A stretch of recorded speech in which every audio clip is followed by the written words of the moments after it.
Hi, folks. Welcome to yet again another episode of Experiential Realism. Today, I'm interviewing Nini Castle, a digital creator, a clairvoyant healer, and an intuitive transformational coach. She is also a prodigious musician with an avid interest in quantum physics and theology. I hope you enjoy this episode.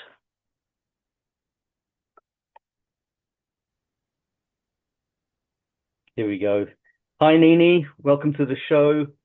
And you have a background in theology, and you're into science. You enjoy reading about quantum physics. You play music as well.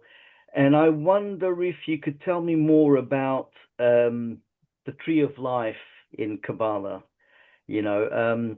Because you have several sephirot, and excuse me my pronunciation, because I don't speak Hebrew, so you might want to correct me on the pronunciations, but you have several nodes on the tree of life, don't you?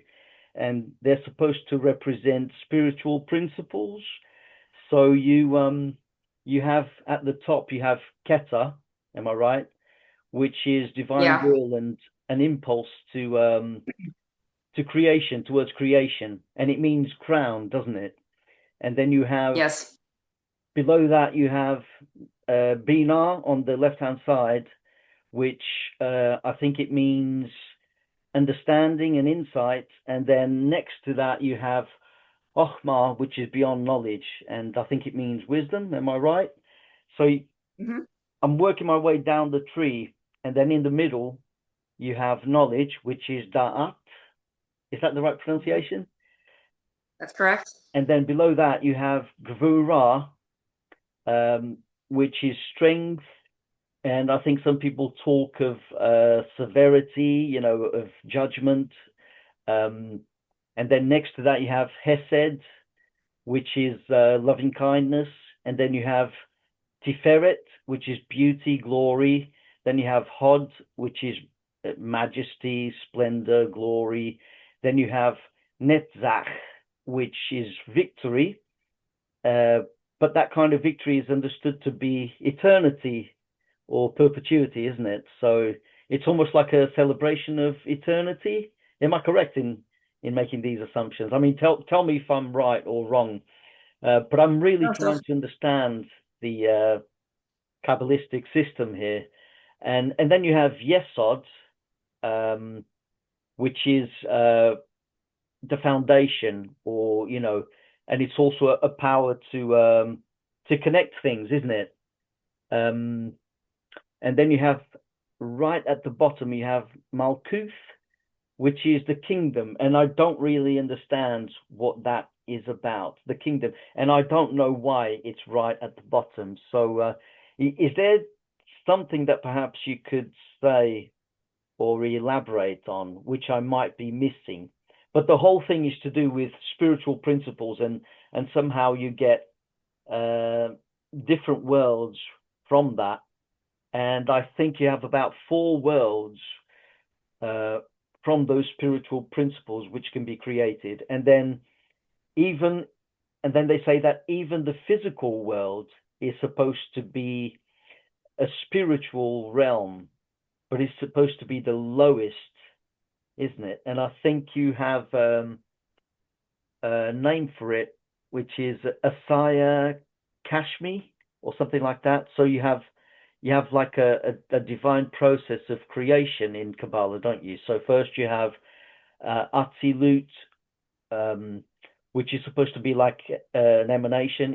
It's an emanation from the Ein Sof or the Or Ein Sof. I think Ein Sof is supposed to be the Godhead, and then Or Ein Sof is supposed to be something like divine light or infinite light. Am I right? Am I on the right track here? I mean, tell me if I'm wrong, or if I'm misconstruing is Kabbalah. it's hard. No, you're on the right track. Is just nuances, obviously. The Hebrew words. There's Ein Sof. The word Ein is without, and Sof means end. So the words Ein Brilliant. Sof mean without end. And when you add the word or, Or means light. So you're talking about a light without end. It's how Einstein explains the speed of light. You can approach it, but you're never going to reach it. It's what the calculus would call the limit or an infinite regress. It's the idea of a point that you're never going to reach, but you'll approach and approach and approach. So when it talks about Ein Sof or Ein Sof, you're talking about a light that you're never going to reach. And in Kabbalah, they also talk about directions, and directions function like a limit. So let's say we talk about up. Now, if you reach up, you're never going to get to the top of up. You might hit the top of a ceiling, you might hit the top of a building, you might hit the top of a mountain, but up continues ad infinitum. And same with down, same with any direction. And the purpose of that is to understand that our job in life is not to reach a goal per se, it's to keep striving through the tree of life to get higher and more ascended.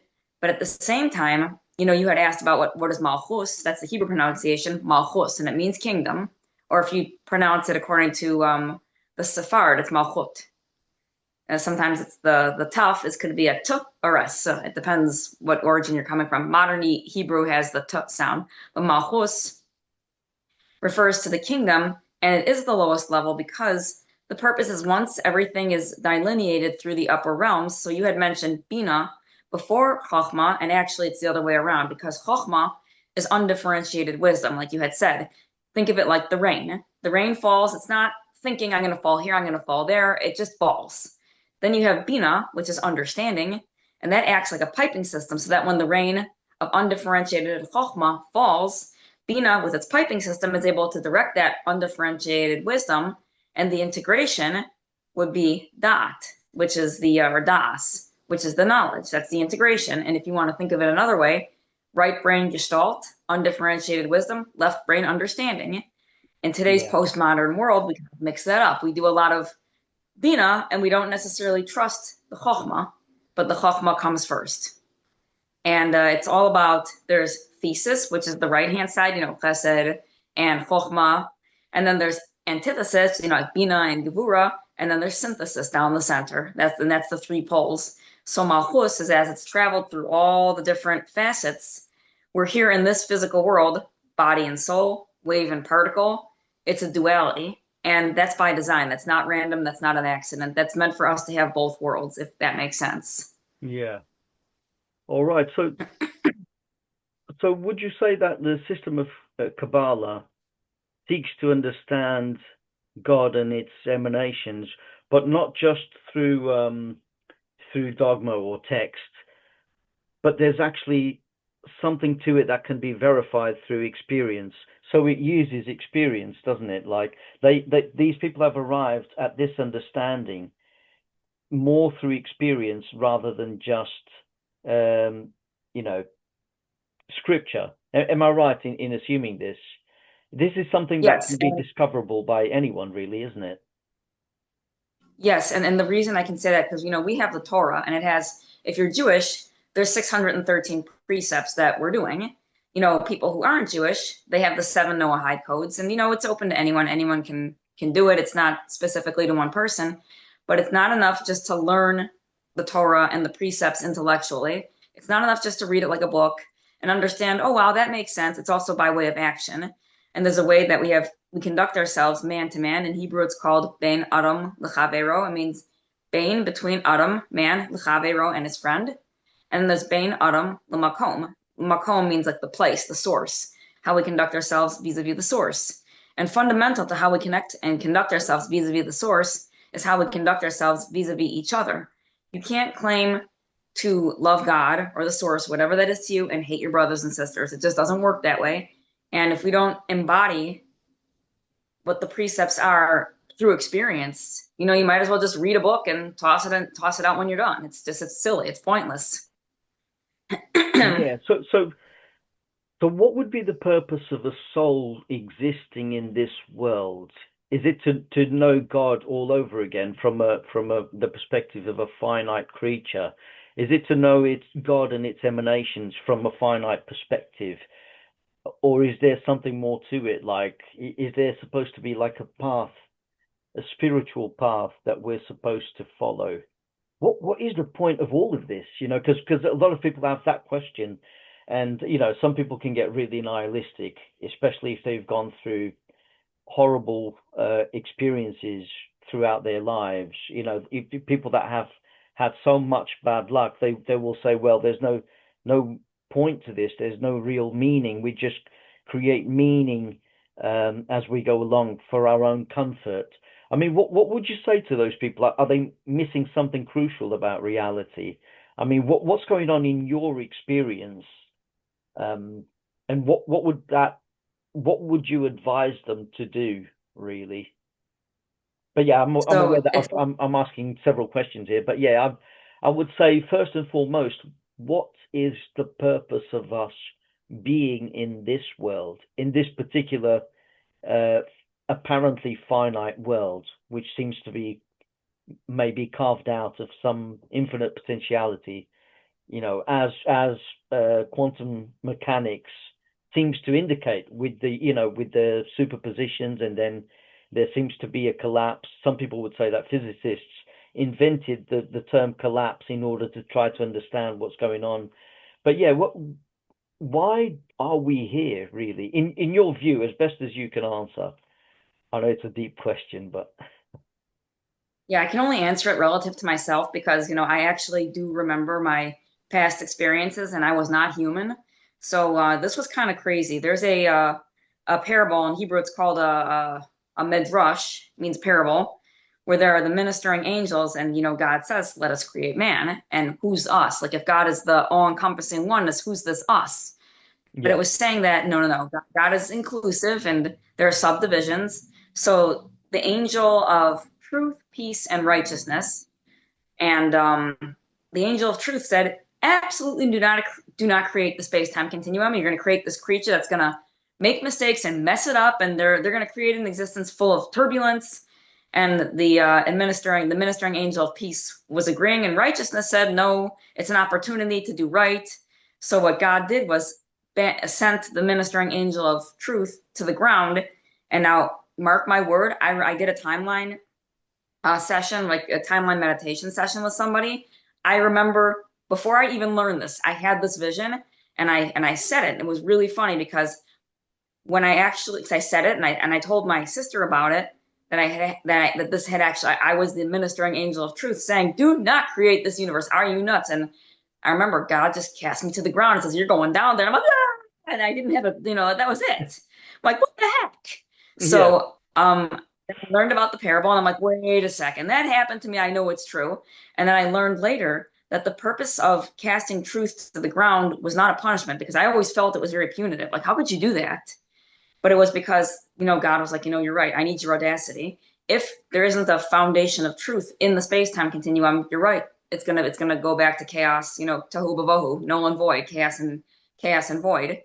So the purpose of life, I'm going to say, is for each person on an individual perspective to find his or her integrity. And when I say integrity, I don't mean someone starting a riot and being like, well, I have a right to kill someone, because I don't mean that. Because that who follows integrity would not land on a solution of trying to be vengeful. They may feel vengeful as, is an emotional place, but they'll understand if I give myself permission to feel it, I don't have a need to act on it, as opposed to emotionally repressing it. And that's a whole other subject I can get into. But the purpose of life is for each and every person to find his or her own integrity and just do the best they can. It's not about never making a mistake. Mistakes are by design. And it's also not about purposely messing it up, knowing, oh, I can just make a repair attempt. That's not how it goes. It's like you go through life, you trial and error, you will mess things up. But it's from the process of falling down and getting back up that we see the blessings that are face down. And for those who have been through horrible pain, it's like I can't even speak to someone like that, because if someone were to ask me, well, how would you describe it? I would have to hear, does this person want an answer, or are they just trying to prove me wrong because they're in so much pain? Maybe a person like this just needs to be heard, and I'm not supposed to give them unsolicited advice. A lot of times, people who yeah. are nihilistic like that, they just need to vent. So I wouldn't even get into this discussion with them, because for me to say that would completely invalidate their experience and it'd be emotionally distressful. I would just let them talk and say, yeah, I hear that. It can feel that way. And I would just hear them out. I would honestly talk little and listen the most. So at least a non-judgmental air can give that a space to breathe. But, I genuinely feel the purpose of life is for each and every person to find his or her integrity and just do the best they can. It's not about perfection. It's not about trying to be better than somebody else. Stay in your own lane, but just do your best. And if you mess up, just try again and just try again and just try again. Yeah. So it seems to be like it's a heuristic process, that they learn through the perspective of being finite. Is there a sense that they should be thankful because their condition in infinity, their conditions could be a lot worse? Is there a sense that perhaps they should acquire some kind of perspective through the suffering, which, and I understand that this won't sit well with a lot of people, really. Um, but yeah, and would you say, and also, I keep thinking about this concept of metempsychosis, which is the migration of the soul. Would you say that an individual soul, when they come down to this level, to the physical universe, would you say that they constantly migrate from life to life within this physical universe until they move up to some higher level, perhaps?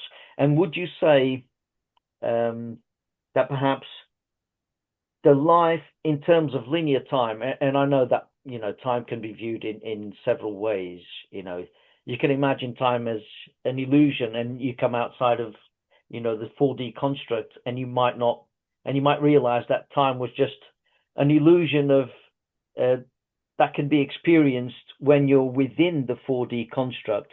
But say on this level, is it possible that we spend many lifetimes in this universe, and that we don't just necessarily incarnate on Earth several times, but we also, because I think you've told me about this, like your life prior to being on Earth, you you were some kind of alien. Was it within this universe, your experience? And you said it was a horrible experience because you lived amongst beings which weren't so nice, or and they were I think far more advanced, but they were kind of malevolent by humanity's standards. I think correct me if I'm wrong, but would you say that we can say migrate um, from this life to, say, another life in the Andromeda galaxy, not necessarily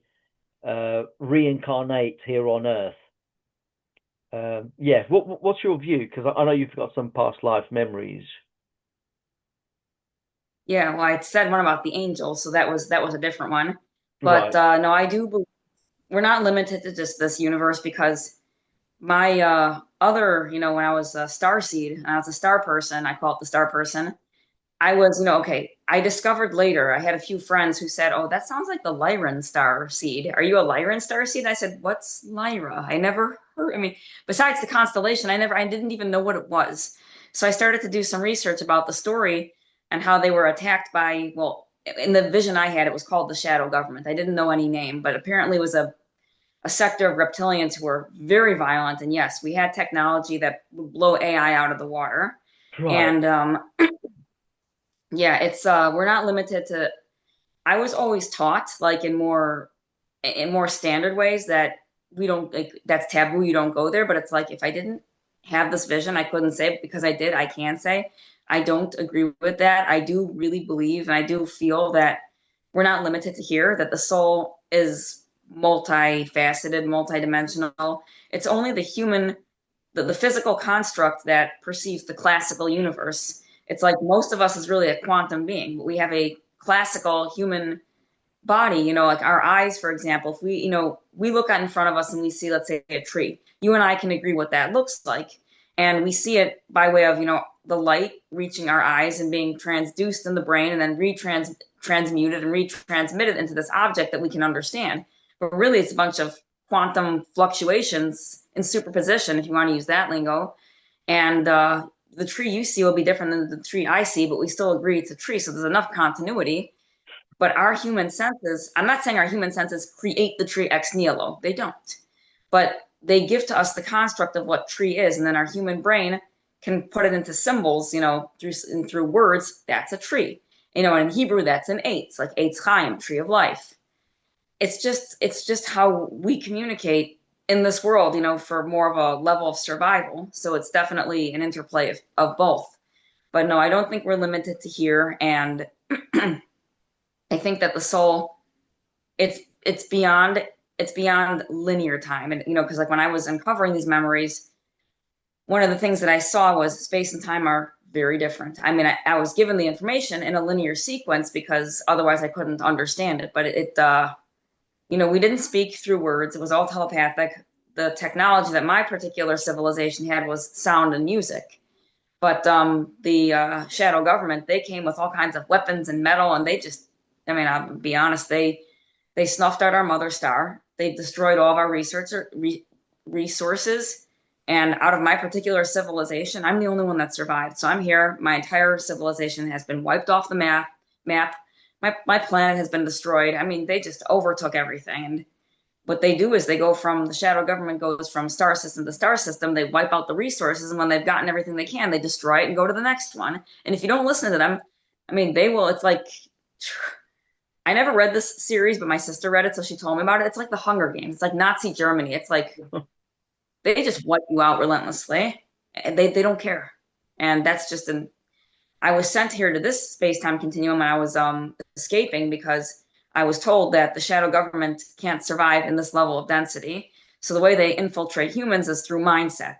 So people have a lot of fear mongering and we can create egregores and all kinds of stuff like that. Like that's how they get us, but they can't do the direct contact the way that they did in the other star system. And yeah, I grew up my whole life having these memories. They used to scare me. I used to try to tell them to my parents, and my parents are like, "What are you talking about?" And I'm like, "Huh, oh, well, Right. I guess I'm not going to share with anyone." Right.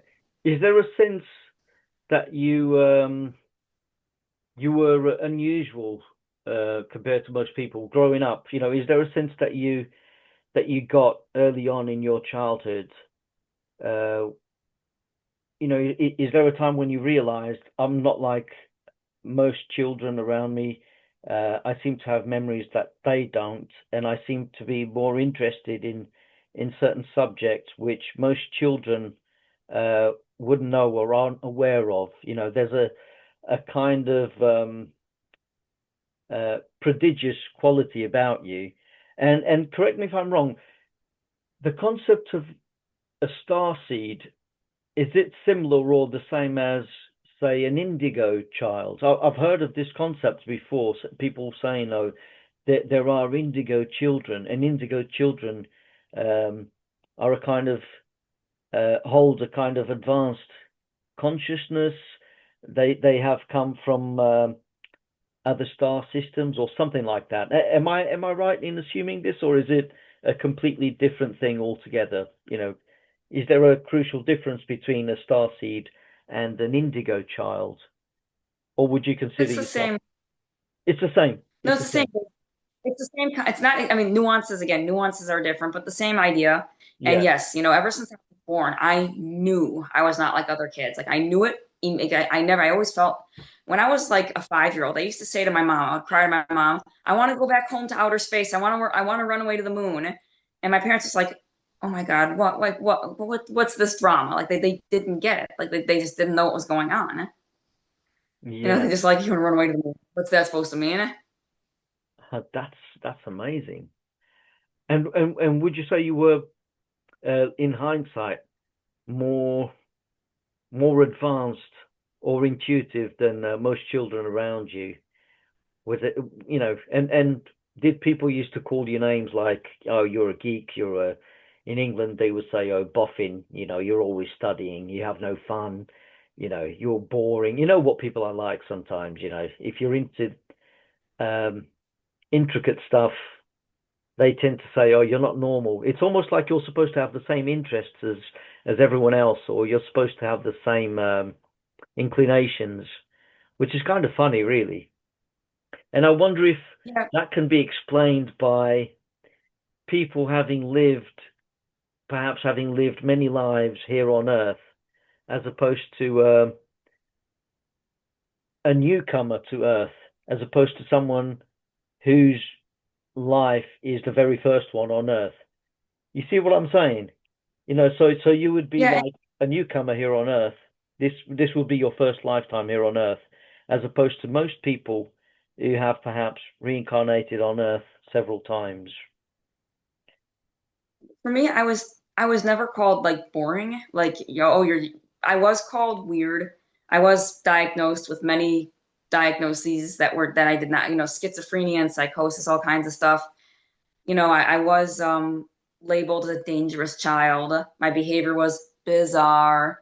And yeah, it's like I used to say things like, I don't even know why I'm a girl because I'm really a boy. And then of course, this was before like the LGBTQ movement. Like now that kind of a thing would fly. And the truth is I wasn't LGBTQ, but like I've never been a female before either. So I remember always being masculine. So it's like when I was in a girl's body, it just felt very strange. I would put on pants, I would try to wear boys' clothing, and my parents were like, "No, you can't. You have to wear girls' clothing." And I didn't like it. I wanted to wear boys' clothing. I wanted to be a boy. I was a tomboy, played a lot of sports, and as I got older, just naturally, that kind of balanced out. So again, I say this with respect to anyone who's LGBTQ, like the 100% respect here. I don't mean anything by it. Just my experience was before. This was like in the 90s, so like this is before that became really big, and there was a lot of very bad stigma about it. So it's like I was really shamed, and it's like, but that wasn't even the thing. I didn't feel like I was, that it was just like I'd never,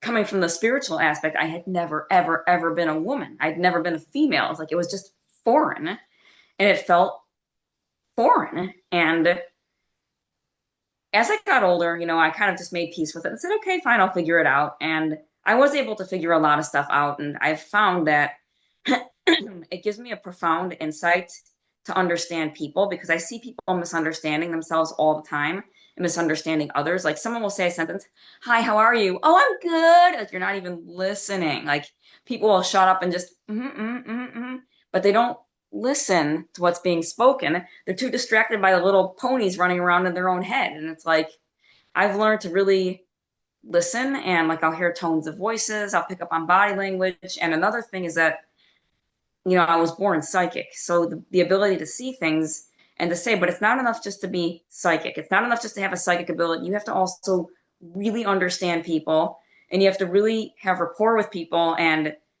trust, have that real trust in the relationship, because anyone can be psychic and say A, B, and C is going to happen, but not everyone can have the compassion that's necessary for the gift of being psychic to really have a profound impact. Otherwise, it's just like a toy, if that makes Yeah. sense.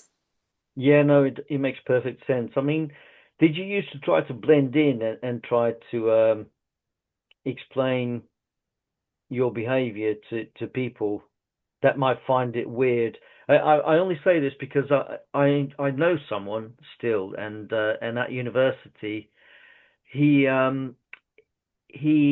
acquired a nickname, the nickname of Drunk Barry. Everyone used to call him Drunk Barry, and he always had a pint of beer in his hand, and he would do funny things. He would exhibit strange behavior, and everyone used to say, "Oh, it's because he's always drinking, he's always drunk." And we used to think he's very fun. Oh, there's Drunk Barry. He's going to make us all laugh. He's always cracking jokes and acting weird. Um, but yeah, we used to call him Drunk Barry, and it wasn't until we finished our courses that, you know, only recently really did he say, well, um, people used to call me Drunk Barry, but the only reason why I went along with it, and the only reason why I always had a pint in my hand, is because, you know, I was diagnosed with schizophrenia, and I was aware that my behavior was strange to other people. So that was a convenient explanation for my behavior. So I embraced the nickname Drunk Barry. Um, have you ever had to do that yourself, like somehow try to blend in to not attract so much attention to something that a kind to a medical diagnosis which in some ways has acquired stigma, because a lot of people out there think, oh, schizophrenia, oh my god, this person is crazy, or they might do something unpredictable and put me in harm's way, or so, people get scared about these diagnoses. So I'm wondering, did you have to do that to try and blend in with the rest of society? Try to assimilate as best as you could normative behavior, or not, or did you have more of a smooth ride the older you got? Absolutely not. I did not want to blend in. I knew the way people were acting was way out of my integrity. I'm not going to say wrong because in my mind, okay, I can say wrong, right, kind of colloquially, but like it was way out of integrity. So for me, it was like I remember when I had the diagnosis with schizophrenia and psychosis in front of a room full of professionals, therapists, psychiatrists, psychologists, and then my mom was there. I stood up and I looked at the psychiatrist in the eye because I had seen my test scores and I saw that she skewed them. I knew a little bit of psychology and I saw what she did. And I said to her face in front of all the professionals, I will never take medication. I walked out of that office and, my mom was, thank God, she took my side. She did take my side. She was like, and if you don't want medication, we're not going to push you. A few therapists said it might help you. And I said, absolutely not. I will never. The one thing that I did do for a time in grade school to survive some of the constant stress of it was I've always been a high achiever. So I got really, really, really good grades. And for a while, I was playing teacher's pet so I can get perfect scores and perfect grades and perfect attendance. So I would stop getting thrown out of class every single time I like did this. Right. So I did that for a while. And then when I learned how to call BS to the system, I said, yeah, I behaved for a couple of years. The heck with you morons. I don't give a care. Get Yeah. out of here. And I went through life just, I don't care what you effing think. I'm not listening. I'm not doing this fake stuff. You couldn't pay me to do this stuff. Yeah. And I went and did my own thing. That was it. Just even as an adult, it was like the next thing was my self-care routine. It's like, getting up at 3 o'clock a.m. and doing 6.5 hours of exercise. I mean, I was called all kinds of stuff, addict, food addict, Yeah. exercise addict, all kinds. I was told some terrible things that I knew were not true. Like one person said, you're desecrating humanity, you're desecrating your people. How could you? And I knew that I wasn't because people had said to me, yeah, I follow you online and you're the reason I exercise because I know you do a self-care routine. So even though I've never met you in person, I follow you and I know that you do it. So that's what gets my butt up in the morning. So I know I'm not being a desecration to humanity. I know that I'm not because otherwise people wouldn't say that to me. So after a while, I just stopped listening to what these naysayers were thinking. And I said, listen, I'll tell you, this is just practical advice. If somebody really cares about you, they're not going to sit there and say, it's for your own good. I'm just Yeah. telling you just so you'll. They won't say that. They'll say, listen, we're really concerned. You're doing A, B, and C that is concerning. I just want to make sure you're okay. If you ever need help, if you ever need support, we're here to help you. That's someone who cares. But someone's going to sit there and say, it's for your own good. You shouldn't. Shouldn't, shouldn't, should. Yeah, Yeah. yeah, yeah, yeah, yeah, yeah. I'm not listening. I'm not listening. Yeah. You know, as a clairvoyant healer, are you more drawn towards, when it comes to certain health conditions, are you more drawn towards, say, homeopathy rather than allopathy? Would you say that just from the mind alone and with certain natural remedies, you can actually cure certain maladies, as opposed to just relying on big pharma? I mean, would you say that perhaps people need to learn more about these other ways of medicating themselves? And what would you say to people? How would you advise people in terms of healing themselves? Should they pay more attention to their minds and how they go about their lives rather than just doing what they want to do and uh, just solely relying on medical science, mainstream medical science as it stands today? Because the mainstream, I mean, pharmacies, doctors, they can make so much money from the products that they prescribe, and they don't always work. But is there some kind of knowledge that we've lost, some kind of wisdom to do with healing and nature and the earth and how we conduct ourselves in our lives? I mean, what's your advice on that? So again, I'm going to answer you the same way I answered an earlier question. It's called integrity. Right. There's a lot of amazing brilliance that has come from Western medicine. And I'm not fully against Western medicine, nor am I fully against, any other type of medication. It really depends on your body. But it's going to be similar to how we discussed, is God and soul embodiment, or is it something that you understand? And it's like the tree of life. So our health, I find for me, I listen to my body. It's like my body might tell me something that makes no sense to any kind. Like, again, work out 6.5 hours a day. Now, it didn't tell me that off the top, but right now, that's what my body's saying I need to do. And any general study will sit there and say that's way too much exercise. You're overtraining. Blah blah blah blah blah blah blah. And yes, that might be the case for, let's say, a statistical average of people, but the statistical analysis is a fixed product. It's a fixed product that's trying to have perfect predictability and certain reducibility, which Heisenberg in his uncertainty principle says is we can't do it. Yeah. There's no reducibility, there's no perfect predictability. So basically, what I'm saying is you need to follow your body wisdom. And some people have a hard time because there's so many conflicting messages. And that's why it's good to become present, whether it's through meditation, it's become present to yourself, because your voice, like everyone always says, oh my gosh, my inner voice told me to do this and I didn't listen. You know what that voice is. Like whoever I'm talking to, you know what that voice is. And a lot of times we don't listen because it goes against the grain, and then we're afraid of what are they going to think of me, and what if I make a mistake, and then the lack of confidence and the lack of support. So I'm going to say, when it comes to healing, trust your inner knowing. If you're going to have a practitioner, whether it's a Western doctor or a holistic doctor, it doesn't matter who, you have to make sure that that person really understands you, because the rapport and understanding is fundamental to any healing practice. You can be the best doctor and the best healer in the world, but if you're a jerk of a person, that negative energy inhibits the path of continuity between doctor and patient or client, or healer and client. It blocks the continuity, so all the healing effects, like, they don't even get absorbed. You have to be willing to emotionally, physically, mentally, spiritually connect to the person that's going to be working with you. And that's not just with, medicine and doctor and health. That's across the board, anyone. So, this is your life, this is your body, this is your soul. Your body is your temple. And yeah, people, yeah, I just want to eat this unhealthy food because it's comfort food. But when you're done, you'll feel sluggish and tired. And there's always this feeling of, yeah, that really wasn't very good for me. Listen to that voice. And healthy Yeah. eating and a healthy lifestyle does not have to be rigorous and boring. It can be really fun and, really delicious, and just a very amazing experience if you're open to it.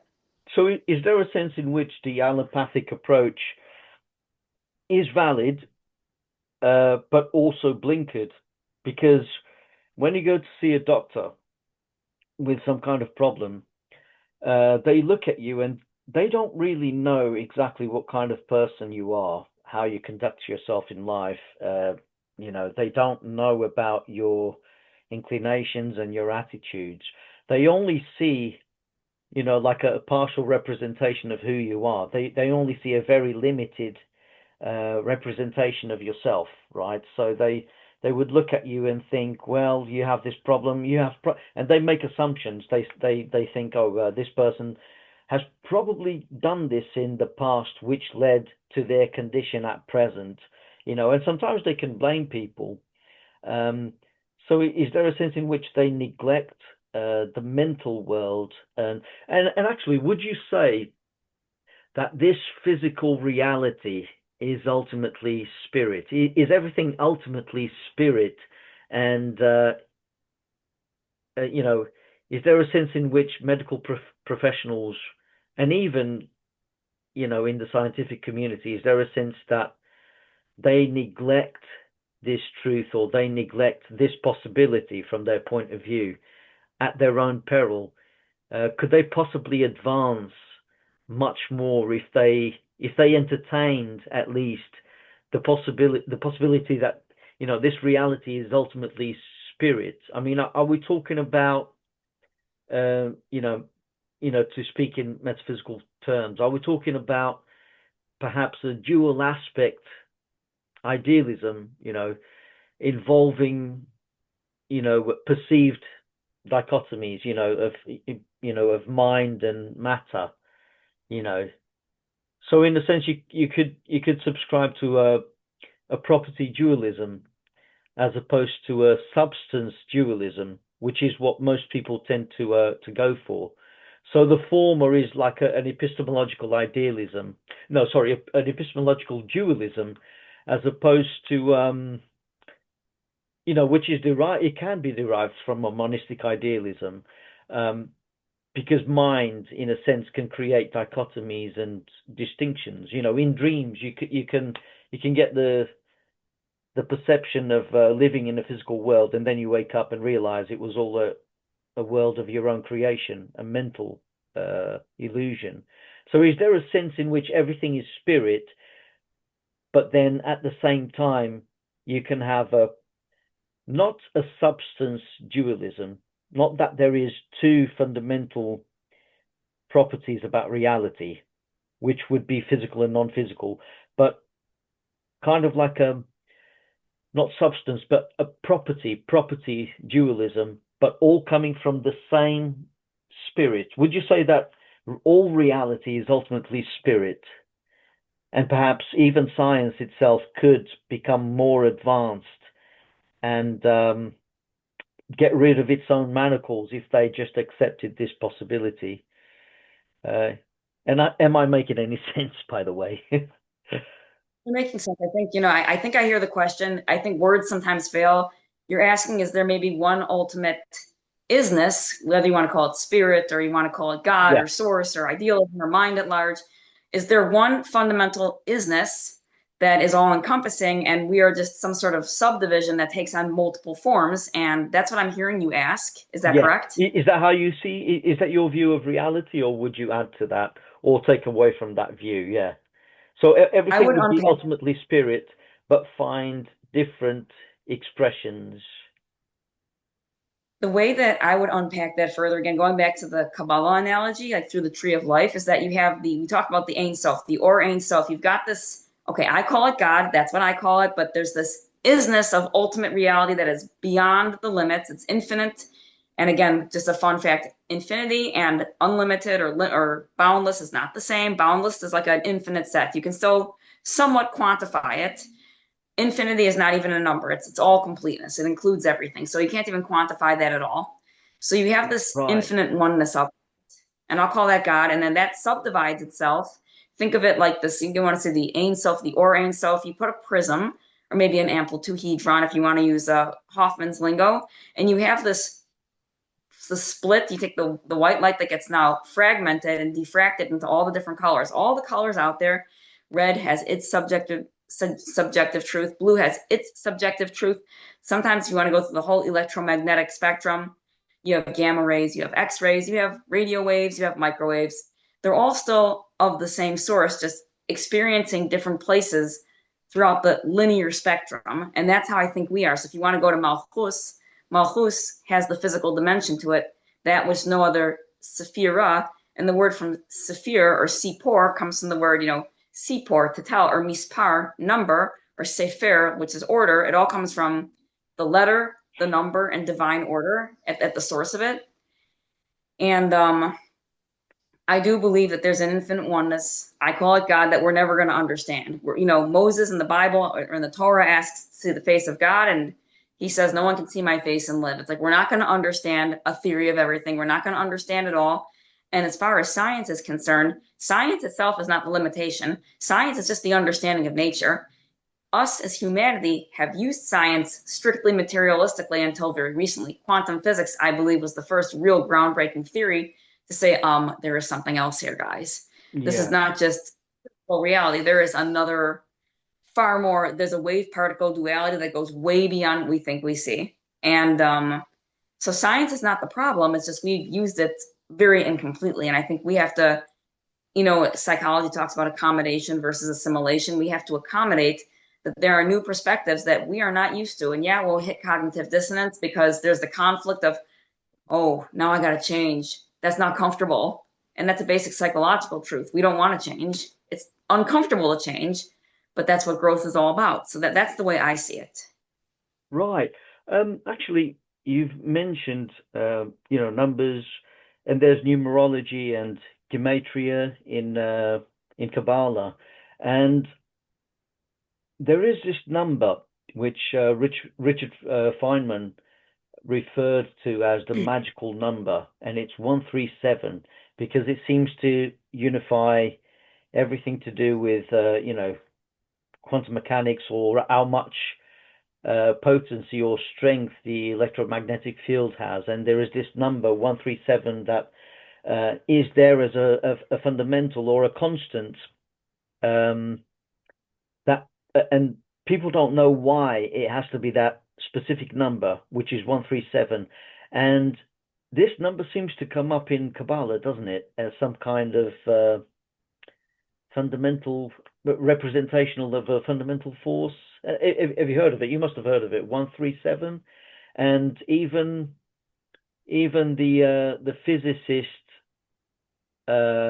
Wolfgang Pauli came across it, and him and Carl Jung were trying to figure out the mysteries of that number. It seems to be like a central number to all reality that all physicists should pay attention to. Is there a sense in which Kabbalah taps into truths about cosmogony and cosmological evolution, and or is it just some kind of, I tend not to believe in coincidences. I do believe in meaningful coincidences, but is it just a coincidental, or is there something more to Kabbalah, which seems to, that kind of knowledge seems to precede what they've found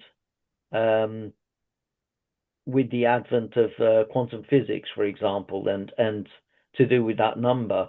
What's the significance of 137? It baffles me. And Wolfgang Pauli and Carl Jung, both of them experienced synchronicities to do with that number.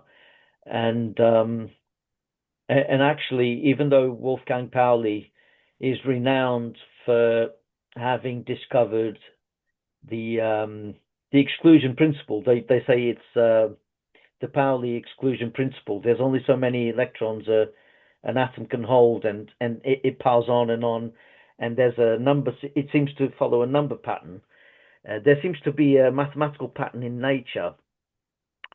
But there is also what most people don't talk about these days, the Pauli effect.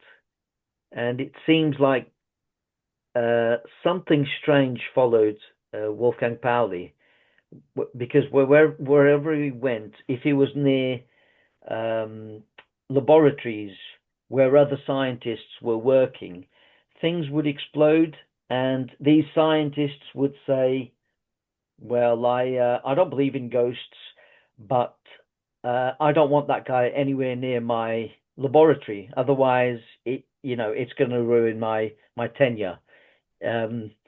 Which is like saying, well, I think there is something to that. And Wolfgang Pauli himself would feel something weird inside him every time something like that was about to happen.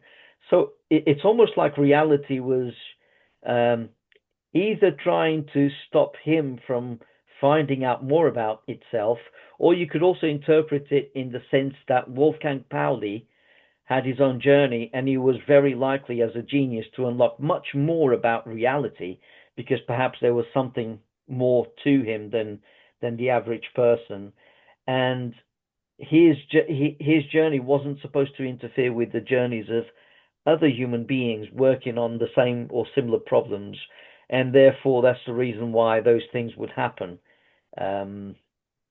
It's just there are so many strange things in this world. There's so many questions that I have, and I just wonder if you have anything to say about that. I mean, what's your opinion about synchronicities? That's for one, for one thing. Yes, so I very much believe in synchronicities because I see them. It's very interesting because my perspective has always been like, I guess if you took like a standard IQ test, pattern recognition, ever since I was a child, has always been like superior, like at the top of the top. And I just see connections. Like, for example, I can be talking to my sister and she'll make a hand gesture and a tone of voice. And I'll have a feeling inside of my body. And then let's say 2 weeks later, she'll make the same tone of voice and the same hand gesture on a completely different subject. And I'll have the exact same feeling in my body, and I'll say, okay, last time you did that, you were mad at your coworker. I said, um, I know we're talking about something different, but is this coworker anything to do with this topic? And she's like, well, how did you know? And I said, because the last time you had the same tone of voice and the same gesture, my stomach did the same like jump thing. So I have this ability to, so when I say synchronicities, a lot of people kind of they interpret non-locality as faster than light travel. And here's the thing with non-locality, it's not traveling. You only travel in the fabric of space-time. When it's non-local, think of it as like an omnipresence. It's already occupying every single space at once in a stance of like potential. It's Yeah. potentially there all at once. It's like before you choose which flavor you want, you potentially hold all of them. So Yeah. it's kind of in that haze. So when things are non-local, that's what it is. Not traveling. The information isn't traveling through the medium of space-time. It's just present. It's not present. It's omnipresent. It's available to everyone. So it's like I've always naturally seen stuff like that. So I very much believe in synchronicities. Or it's like this morning. This was kind of I was listening to music and a song popped on, and I had this feeling. Oh my God! I bet my sister's listening to the exact same song. So I texted her. I said, you're not listening to music, are you?" And she said, "I just got out of the shower, but I was about to turn on music."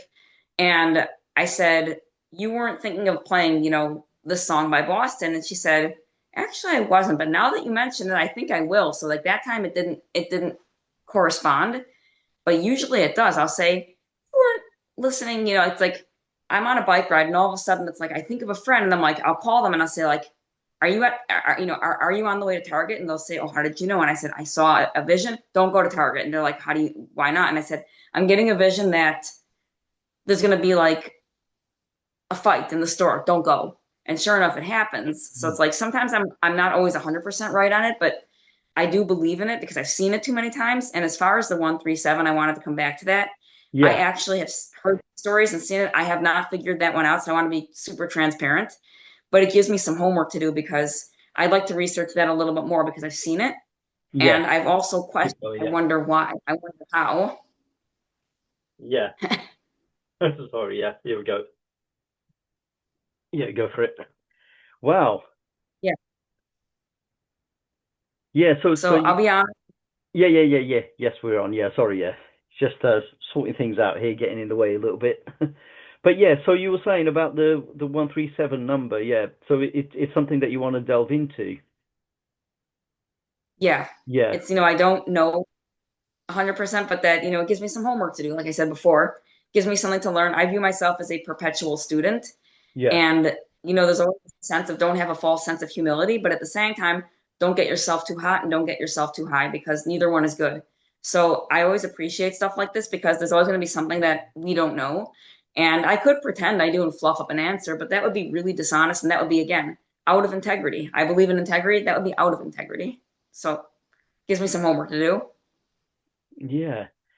I just keep wondering why is it that from our perspective things just seem to lack completion. It seems like the world lacks information. It's all very finite, and there's we detect with the arrow of time, we detect entropy. Things are chaotic, and we try to uncover things, but it's always everything that we get is just like an appearance, and this appearance doesn't give us all the answers. It only points to theories or concepts that we can come up with or interpretations that we can hold in our heads. And it seems like we're never satisfied with ultimate explanations, the ultimate explanations that we can come up with as human beings. And I wonder if um, if in a sense, when we look at the quantum realm, we see superpositions, and I wonder if our depictions, our diagrams of that level of reality, the roots of reality, um, which is the probabilistic framework that we come up with to represent the roots of reality. I wonder if we come up with our models based on what we see with our microscopes or with our experiments, I wonder if what we come up with is akin to the extrinsic appearance of a pleroma. And because it's the extrinsic appearance of that pleroma, seeing through human eyes, seeing through finite eyes, we'll always be wanting, it's always lacking. It's almost like, at best, when we look at the pleroma, as it were, we're always going to see a finite representation. We're always going to see a carved out version of it, pointing to something infinite, which would be akin to what Bernardo Kastrup says about the appearance of brains, or the appearance of people on our screen of perception. They're only the extrinsic appearance of what a human mind looks like.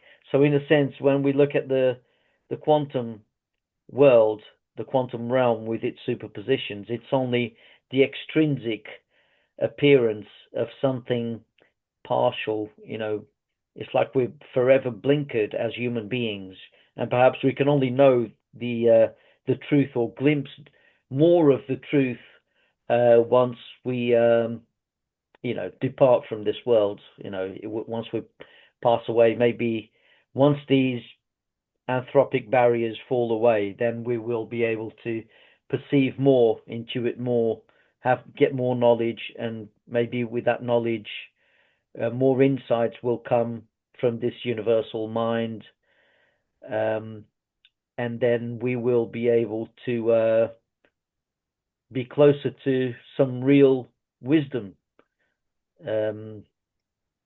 beyond what we're capable of.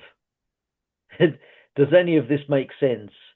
I mean, No, it would makes you sense. say, yeah, would you say what we see from Darwinian evolution, for example, all that waste, and then you get atomic decay, and you get entropy? Would you say that's because through our human eyes, it's almost like the soul comes down, to use Neoplatonism, the soul comes down to this level. It creates an appearance based on a divine insight. The divine insight comes from a divine realm, which is more complete. It comes from the pleroma. But then the soul tries to create the same thing, and it lacks. It can only create kind of like a shadow, a finite shadow. And there's a lot of information which isn't there, and that could explain the chaos and the entropy. Would you say that's a good way What of I would say, Yeah, go for it. I would frame it a little bit differently. The first part, like this last part, not necessarily, but when you opened up and said, we're limited, the ability that we have seeing it through physical eyes, so we don't see the complete picture, I think that's spot on. And I also believe that's by design, because a lot of people say, well, how do I know there's faith? How do I know that there's freedom of choice? And it's because of this intrinsic limitation that you're pointing to. That's why there is, faith and freedom of choice, because we are only, by virtue of our physical constructs, our classical makeup, we are incapable of directly perceiving the quantum universe. We might know, in a mental representation that it's there. We might understand it on the level of soul, but our physical body will never directly perceive superposition or entanglement or non-locality. We can't. And so long as we have mass, we cannot hit the speed of light. But it's because of this, we might sit there and think, oh, it's not fair. I'm limited. I can't know what's beyond the hidden faces in the Torah. There's a phrase called hester, which means hidden, and panim, hidden faces. God Right. hides itself, himself, herself, through the hidden faces. And our job is not to necessarily uncover the illusion, but because we're this is what we're in with, since we live here, this is what we're dealing with. It's knowing, despite this illusion, I still know there's something greater, and I'm not going to try and, crack the code. I'm going to sit here, I'm going to play the video game, so to speak, but I Yeah. also know there's something beyond the video game. I'll play it, I'll go through the motions, but I know through this video game experience, there's a transcendental experience as well. And that's what faith is, to know that which you cannot directly perceive. And the freedom of choice is, if we perceived everything, we'd know what to do. And if you already know what to do, it's like reading a story, the ending. There's no fun to that. Because we don't know, because there's always a measurement of uncertainty, we have a freedom of choice. We can choose to act, not to act, how to act, where to act. We might screw it up. We might not screw it up. We might screw it up and make a repair attempt. We might do it on purpose, thinking that we're better than everyone else. It's really, if we didn't have this intrinsic limitation that you're talking about, we would not be free people. We would just be some sort of maybe angelic or soul type creature without the physical constant conflict. I'm watching this. It's an audiobook. Discussions with Krishnamurti and David Bohm. And Krishnamurti, I read him when I was in high school and I hated him. And I hear him talking, the man is full of himself. I might be a very unpopular opinion, but that man is full of himself.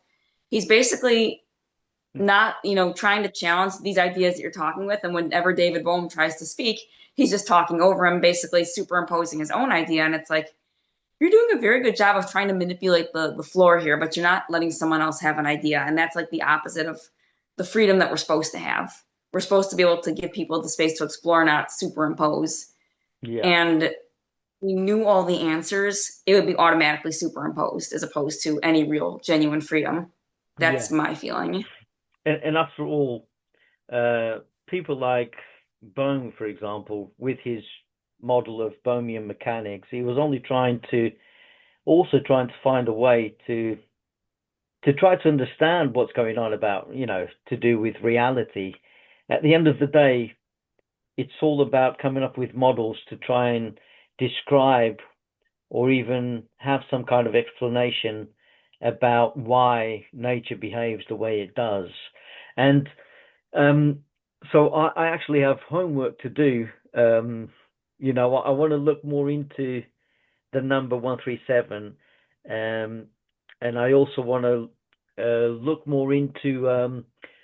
I don't know if you've heard of the spectral gap, which is something I brought up with Matt Gray when we had our conversation, and I was hoping Matt Gray would know something about it, but it baffles me, and I wonder if you have an insight about this, right? So in quantum mechanics, you get like a spectral gap, which is, the energy difference between a system's ground state and the first excited state. So it's a gap between the vacuum and the lightest particle.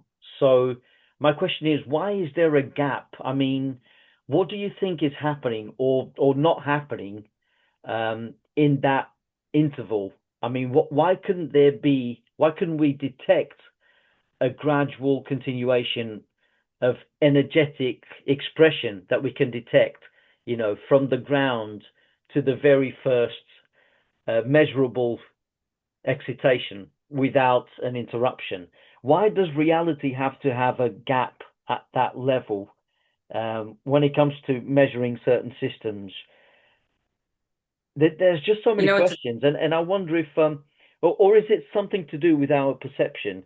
Because I've Googled it. I know it's there, spectral gap, but it's a very long page, the Wikipedia page, and there's so much math that goes with it. There's so much calculus as well, and I still haven't had time to go through it and to make sure that I understand all the terms as best as I can, because I'm not a mathematician. I'm only an artist, really, and and I'm trying to develop my philosophy as well. But um, I am in awe of all these mathematical and scientific mysteries, really, and also why they seem to be linked. Some of them they seem to be linked to esoteric traditions, spiritual traditions. It's almost like the ancients already knew something about reality. They intuited certain things which only science today is now catching up to. So I'm wondering if you've heard of this spectral gap, and what would be your best guess as to why we can't detect anything within that gap? It just seems weird. So I, Yeah.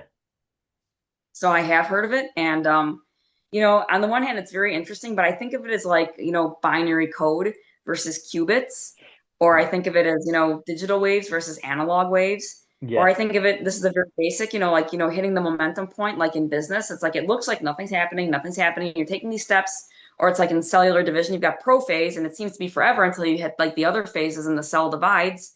This is how nature behaves. And you see it also in Planck's scale. It's a limitation of matter. I'm gonna suggest that we don't.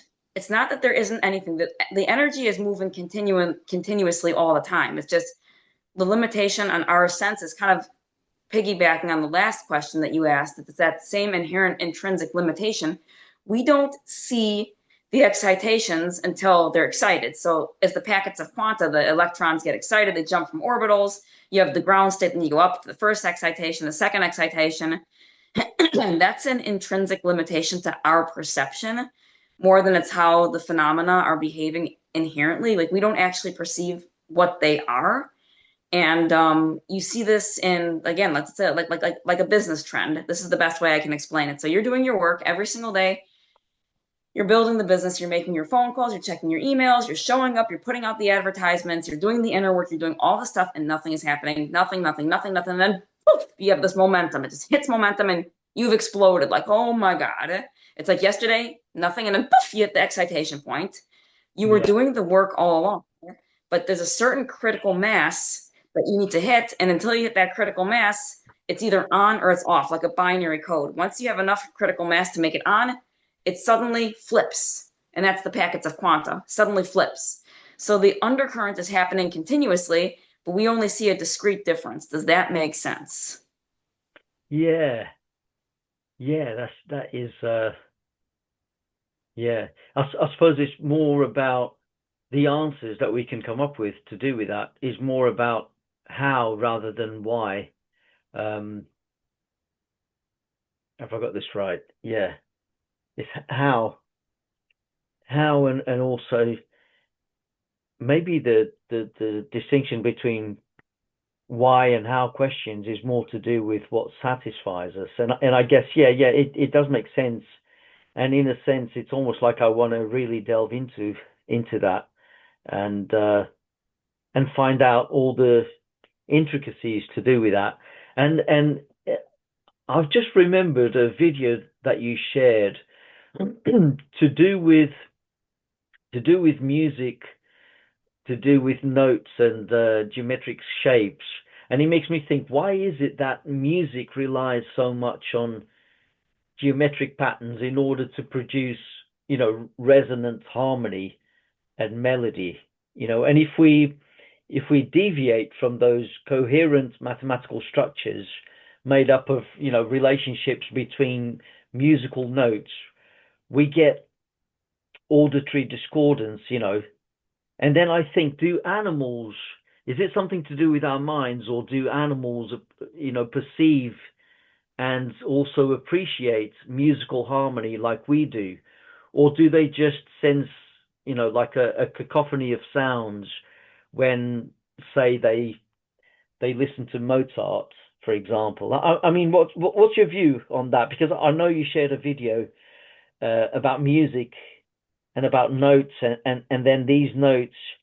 There was this diagram that you showed in one of your videos, and the diagram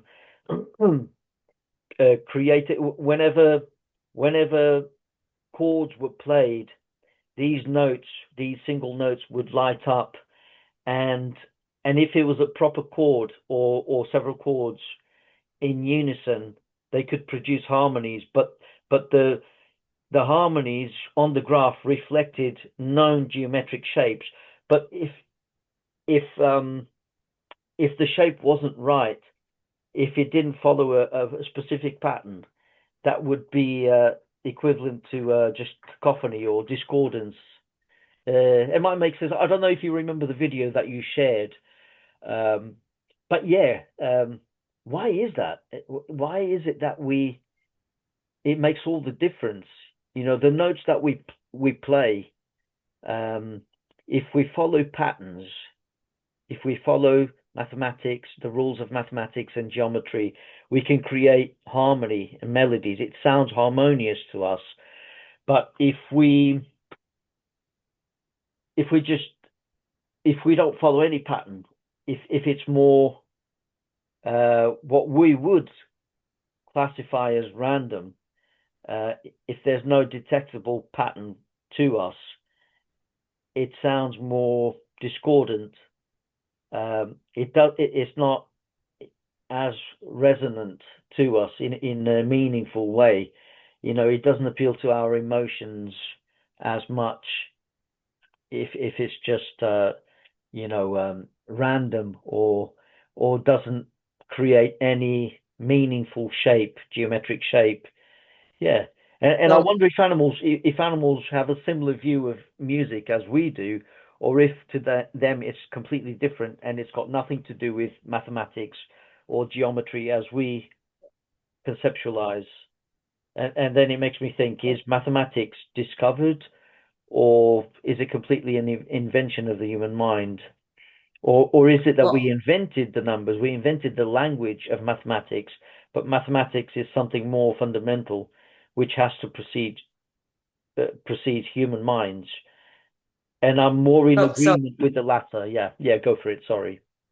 yeah, Just yeah. throwing out ideas to you, to see what you think. So basically, you said one word in the very beginning of this question. You basically said, "Why is it that the geometric patterns rely and like the musical notes rely on the geometric patterns and vice versa?" And the word reliance implies cause and effect. And right there, I'm like, that's the and this is the wrong words, but like that's an erroneous question because it's not a cause and effect thing. It's a correspondence. It's not that Yeah, yeah, one that's right. causes Yeah, the other. yeah, It's a correspondence that it's correlation, not causation. So that think of it this way.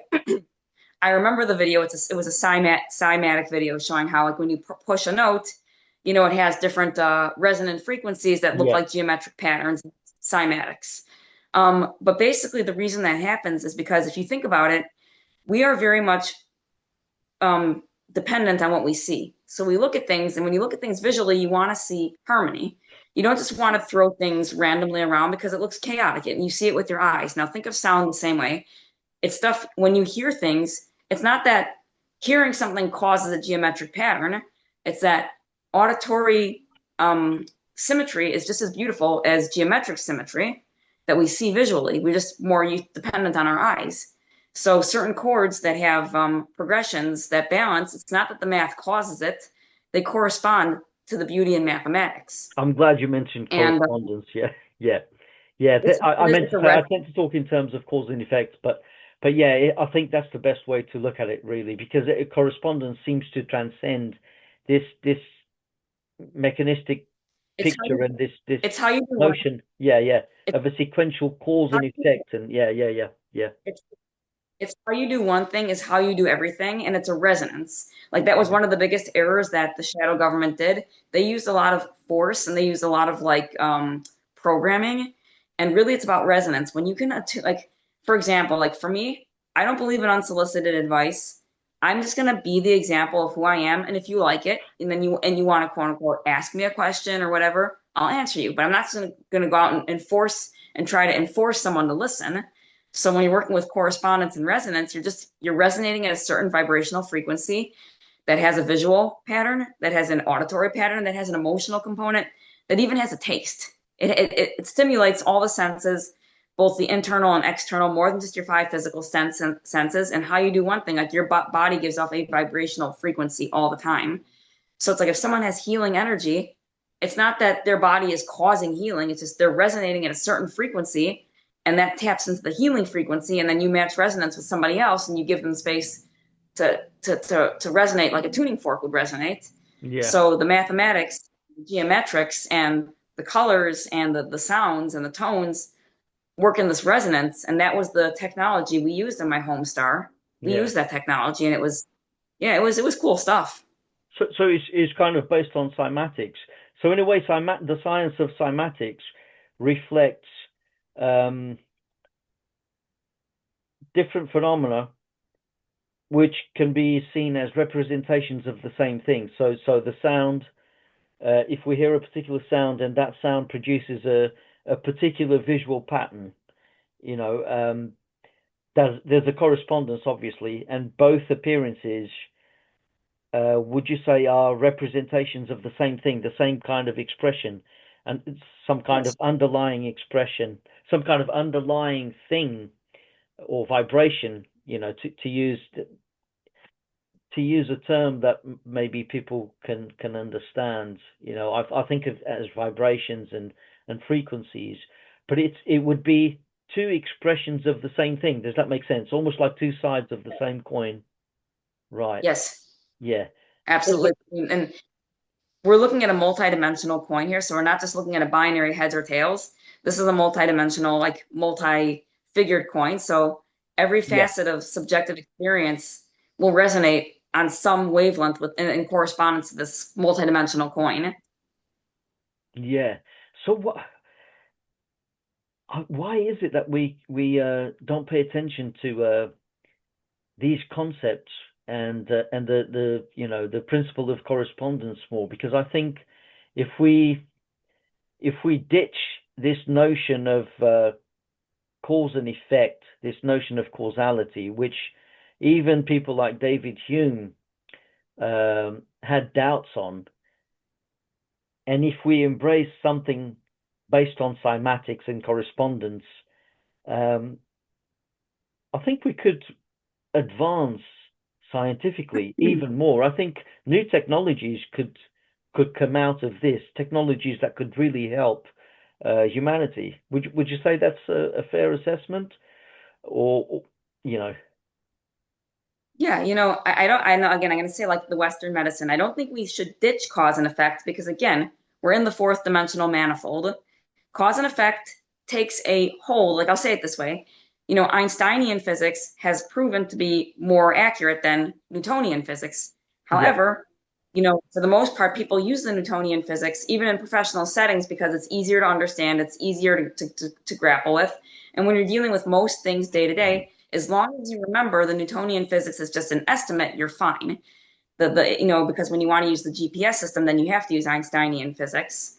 The issue becomes when people forget that there are many different types of realities that we can utilize. So cause and effect works in a certain perspective, correspondence works in another perspective. If people understand it's just like a massive piecewise function where different things have different domains, we're good. But if people forget and they try to have this one right way, well, it's always cause and effect, or it's always correspondence, or it's always this, that becomes dogmatism in a one yeah, right way dictum, and nothing gets done. So we have to understand flexible, even a materialist that has, a materialistic perspective has a lot of credence in certain conditions. And we have to give credit to that. We can't sit there and say, well, you're wrong, because they're not wrong. Their opinion is correct for certain criteria, but it's not correct as a theory of everything. A theory of everything is everything, it includes everything. yeah, yeah. So in a sense, it's almost like we tell ourselves stories about reality. We have certain narratives, certain models, and they all have their applications. And in a way, ultimately, a technology will be grounded on pragmatism, won't it? It's almost like if the models, however incomplete they are, um, and however wrong they may be, if they yield practical results, then in a way they have their own usefulness, their own application. And the thing is, we're all only trying to be less wrong, aren't we, as we go along? I suppose. Yeah, Yeah, I look at it as just it's a game. Life is a game. It's not about right versus wrong, win versus lose. It's not a zero sum game. It's just we're here to learn, and it's okay. We're going to make mistakes. Like I said, it's part of life. It's just, can you learn from them and find the hidden blessings? Because if you did everything right the first time, you'd never discover all the stuff there is to discover. So yeah, I like to look at it that way, give everyone a chance and try to be as open minded as possible. And if I bump into a personal trigger, yeah, that point of view really triggers me. Instead of making the other person wrong because I disagree with them, I say, I take ownership. I am feeling triggered by this perspective, and maybe they could have a better delivery. Maybe they can be more empirical, but I'm just going to not put it on them because that wouldn't be fair. I'll say, I disagree and leave it at that. yeah. Sometimes you can't help but disagree with people and just leave it at that. And and maybe one day we may come to see it more their way, and vice versa. And there might be some kind of reconciliation there. I don't know. I mean, because at the end of the day, we should all be aiming at the same thing, which is truth. I mean, would you agree with that? We just Truth is paramount, Yeah. I think. And that's what I was saying about integrity in the beginning of this conversation. Yeah, Everyone has to find their own subjective integrity, which, eventually will connect you back to the universal integrity because, like the theory of everything or like infinity, it's all inclusive. It's just each one of us carries a piece, and it's we have to respect that we're all part of the big picture and give space for one another to have our unique perspectives. yeah, that's right. We all have our unique perspectives. Yeah, very well said, actually. And I think we should also remind ourselves to not just try to inflate our egos, and try to put ourselves in other people's shoes, and try and see where they're coming from. Um, and also remember, be humble enough to remember that we are finite. All of us are finite in this form. So yeah, there's always the possibility that we are, you know, wrong in what we think is right. And it's and especially when we have something between our ears, which tends to tell porkies, as they say. Really, I mean, we're all prone to illusions, and the brain isn't perfect. As impressive and complex as it may be, it's still nothing compared to the pleroma, the totality that gives rise to this reality. So, but anyway, I mean, are you quite happy to end it here? Or I think Yeah, it's I think been a brilliant conversation, and thank you so much for coming on, because you're so prolific. And oh yeah, and I admire your music, the way you play the keyboard. It's fantastic. I could never do well. I can't say I could never do that, but I can't imagine myself doing it. Um, never say never. Um, but yeah, I think with my kind of brain, I would imagine that I would have to, in order to try and recreate what you do with a keyboard, I'd have to adopt rote learning, because I couldn't just play from instinct, unless unless I tried to tap into of you know another mode of uh, being with the instrument, and trying to convey those beautiful harmonies and notes that you produce. It's just fantastic, really. I want to see more videos from you playing the keyboard. It's amazing. cool. No, and I appreciate that. The one bit of feedback, if I'm going to say, then you're Yeah, answering your own question. Don't waste any of your time trying to reproduce what I've done. Be you. If you're not meant to play the keyboard in this fashion, play it in your way. Or if you're not meant to play the keyboard at all, then don't play the keyboard. Play a different instrument or perform a different type of art. Like do the thing that works for you and do the best that you can because no one's ever meant to be the other person. I yeah, see a lot of people saying, just, be the best version of yourself. And you can definitely take inspiration from those who inspire you, but let them be them and you do you and just do the best you can and celebrate it. Like make improvements where you can. And it's okay to suck sometimes. You have to be brave enough to suck at something at least once and just keep practicing. And that's like it. That's just it. That's just how you get good at something. yeah. Well, you inspire me, and I appreciate all your expressions, and keep doing what you do. And yeah, you inspire me, and I'm gonna do my best to express myself and build upon that, based on how you inspire me. But yeah, thank you so much for coming on, and Yeah, it's my pleasure. until next time. Yep. And that's it. I'm gonna end it here.